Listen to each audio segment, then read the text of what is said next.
J'ai vu le film Le Temps de l'aventure. Eh bien, en 2 mots, c'est un film parfait. Le grain de sel de Claire. Vive le cinéma! C'était à refaire, tu serais quand même avec moi. D'où ça sort cette question? Antoine? Vous devriez mettre votre visage sur quelque chose de frais. Bonjour, vous êtes bien sur le répondeur d'Antoine, laissez-moi un message, je vous rappelle, merci. Eh bien, voilà, ça c'est dit. Bon, on développe un peu. L'histoire, une simplicité extraordinaire, peut-être un peu trop pour certains. Alors, c'est Alix, une comédienne, qui prend le train de Calais vers Paris tôt le matin. Elle croisera le regard d'un homme inconnu et reprendra le même train dans l'autre sens environ 10 heures plus tard. Entre-temps, on va découvrir une femme d'une 40aine d'années qui est à un moment charnière de sa vie sans le savoir. Une femme à la frontière comme ça qui pourrait basculer ici ou là le temps d'une aventure. Bon ben on s'est loupé apparemment. Je suis à la maison. Ah oui, et tu peux pas me joindre parce que j'ai plus de batterie. Alix, interprétée magnifiquement par Emmanuelle DeVos, tient debout par la force de la vie, de son énergie. Elle vit son rôle de femme, elle joue son rôle de comédienne, elle est en conflit à peu près toute la société, sa sœur, un barman, les personnes à son audition, sa banque. Elle a besoin d'être écoutée. Mais celui à qui elle doit parler, son mari, ne répondra jamais au téléphone quand elle a besoin de lui.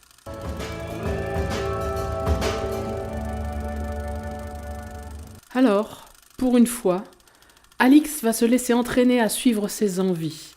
L'homme du train l'intrigue, sa tristesse l'intrigue. Elle va le retrouver dans Paris. Il est en deuil d'une ancienne relation. Intrigués, tous les deux, un coup de cœur réciproque dans un moment inopportun.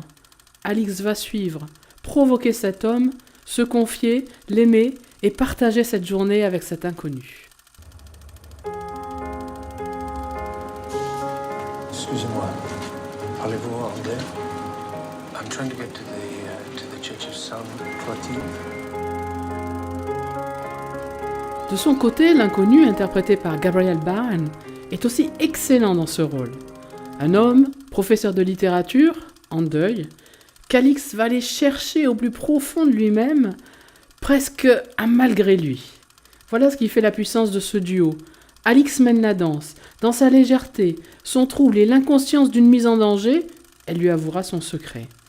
Lui sort de la torpeur de la situation, se laisse séduire et tombe sous le charme de cette femme en plein vol qui joue sa vie comme un rôle.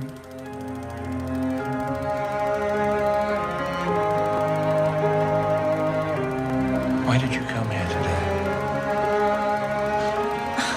Honestly, don't know. De cette histoire si simple, Jérôme Bonnel a su tout saisir. Le jeu de l'hésitation, de l'approche, du coup de cœur, et puis l'intimité d'un couple qui se découvre l'un l'autre dans les rues de Paris où tout paraît alors joyeux. J'ai rarement vu un homme qui regarde une femme avec autant de sincérité, tout en étant figé par son rôle d'homme mûr et triste. Les regards, les gestes, les premières caresses, les approches d'Emmanuelle DeVos sont simplement parfaits. Encore fallait-il savoir les filmer et les monter. Il y a de l'évidence, du réalisme. Enfin, on retrouve ce que l'exception française signifie aussi.